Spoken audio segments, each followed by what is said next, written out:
हर साल एक त्यौहार मनाया जाता था। इस त्यौहार का नाम था बसंत। रात देर तक कोई नहीं सोता था और सुबह से पहले ही शहर जाग जाता था। छतों पर लोग जमा होते थे, बच्चे, बूढ़े, औरतें, जवान, इस गर्ज से कि पतंगबाजी करेंगे। हर गली से एक ही आवाज आती थी,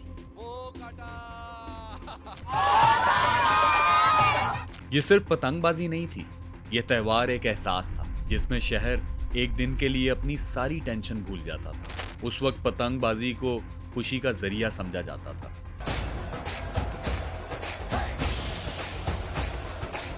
लेकिन आहिस्ता आहिस्ता चीजें बदलने लगी जब पतंगबाजी खुशी से एक कदम आगे निकलकर मुकाबला बन गई और मुकाबला बदल गया जुए में।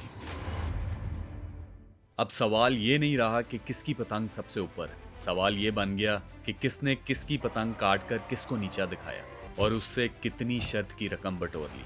आहिस्ता आहिस्ता सादा डोर को कमजोर समझा जाने लगा और उसकी जगह मजबूत डोर ने लेना शुरू कर दी। कहीं शीशे का बरादा डोर में मिला दिया गया तो कहीं केमिकल यूज होने लगे ताकि दूसरों की पतंग एक झटके में कट जाए। पर मसला ये था कि ये डोर सिर्फ पतंग नहीं काट रही थी, ये इंसानों को भी काट रही थी। वाकया लाहौर में ही पेश आया जहां मुजंग का एक रिहायशी 21 साला नौजवान गले पर डोर फिरने से जान की बाजी हार जाता है। जो खूनी खेल है और ऐसी चीज़ों को प्रमोट ना किया जाए। 21 साला नौजवान नोमान यूसुफ जो अपनी ज़िंदगी की बाजी हार गए कातिल डोर के साथ। मोटरसाइकिल सवार, पैदल चलने वाले, सड़कों पर साइकिल चलाते बच्चे, कोई भी इससे महफूज नहीं था।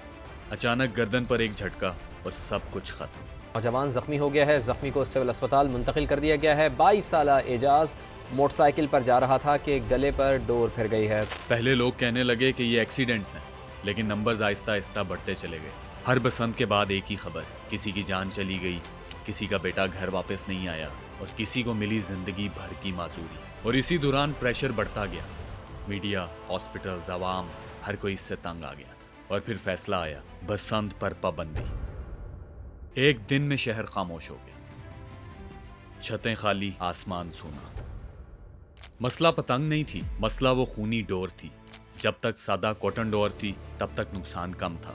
फिर बैटिंग आई, शर्तबाजी, पैसा, जुआ, और जहां पैसा आता है वहां खेल खत्म हो जाता है। धागे की सादा डोर को केमिकल और शीशे के चूरे से बदल दिया गया। मकसद सिर्फ एक था, जीतना, हर कीमत पर। एक बेटा घर से बाइक पर निकला, ना वो पतंग उड़ा रहा था ना ही बसंत मना रहा था। सड़क के दरमियान केमिकल कोटेड डोर गर्दन से टकराई, बस कुछ सेकंड्स और सब खत्म। देखा तो वो ऐसे था जैसे कोई ऊंट ज़िबा किया, इतना खून, इतनी ब्लीडिंग। हर न्यूज़ चैनल पर इसी तरह की खबरें देखने को मिलती थी।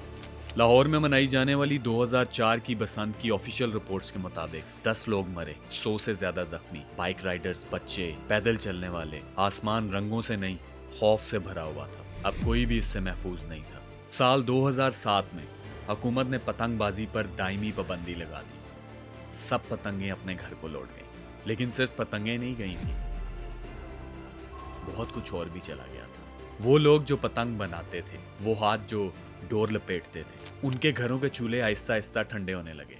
किसी के लिए ये खूनी खेल था और किसी के लिए उसकी रोजी रोटी। मोची गेट, लाहौरी गेट, अंदरून लाहौर, हजारों घर इस सीजन से चलते थे। बैन के बाद काम बंद, चूल्हे ठंडे। आज भी फरवरी आता है, लोग आसमान की तरफ देखते हैं। इस वक्त आसमान खाली नहीं होता। बसंत एक याद बन के रह गई थी। और फिर आता है साल 2025 और लाहौर फिर से एक फैसले के सामने खड़ा है। पंजाब हुकूमत का बयान सामने आता है कि लाहौर में एक बार फिर से बसंत मनाई जाएगी। जी हाँ नाजरीन, आपको अपडेट करें कि पंजाब में 6, 7, 8 फरवरी को बसंत मनाने की समरी पंजाब काबीना को इरसाल की गई है। इस वक्त अल्हम्दुलिल्लाह हम 6, 7, 8 फरवरी 2026 में बसंत मनाने के लिए जा रहे हैं। सिर्फ लाहौर, सिर्फ 3 दिन, 6, 7 और 8 फरवरी। इसके अलावा पंजाब के किसी और शहर में पतंगबाजी की इजाजत नहीं होती, किसी भी सूरत में नहीं। वाज़ेह लफ्जों में कहा गया कि अगर लाहौरियों ने इस बार जिम्मेदारी दिखाई तो शायद अगले साल ये फेस्टिवल पूरे पंजाब तक फैल सके। इस दफा इस साल सिर्फ लाहौर में है और अल्लाह करे हम खैर खैरियत से अच्छे अंदाज में SOPs के साथ लाहौर में बसंत मना ले, तो इंशाल्लाह ताला कोशिश होगी कि अगले साल जो है वो पूरे पंजाब में बसंत हो। इस रिवाइवल की बुनियाद रखी गई पंजाब के काइट फ्लाइंग ऑर्डिनेंस 2025 के जरिए। याद रहे कि ये वही ऑर्डिनेंस है जो 2007 के खून के बाद बसंत को बंद करने के लिए लाया गया था। हुकूमत का कहना है कि इस मर्तबा सब कुछ कंट्रोल में होगा। हर पतंग रजिस्टर्ड होगी, हर पतंग पर QR कोड होगा, पतंग बनाने वाले, डोर बनाने वाले, बेचने वाले सब लाइसेंस होंगे। मतलब सिर्फ लाइसेंस लोग ही पतंगे बेच सकेंगे। दावा ये है कि मेटालिक और केमिकल डोर इस दफा बिल्कुल खत्म कर दी जाएगी। ट्रैफिक पुलिस को जिम्मेदारी दी गई है कि मोटरसाइकिलिस्ट के लिए फ्री सेफ्टी एंटीनास फ्राहम करे। इन एंटीनास को पतली डोर को गर्दन तक पहुंचने से पहले रोकने के लिए डिजाइन किया गया है। क्या 3 दिन का कंट्रोल बरसों के बिगड़े हुओं को ठीक कर सकता है? क्या रजिस्ट्रेशन सिस्टम इल्लीगल डोर को पूरी तरह खत्म कर देगा?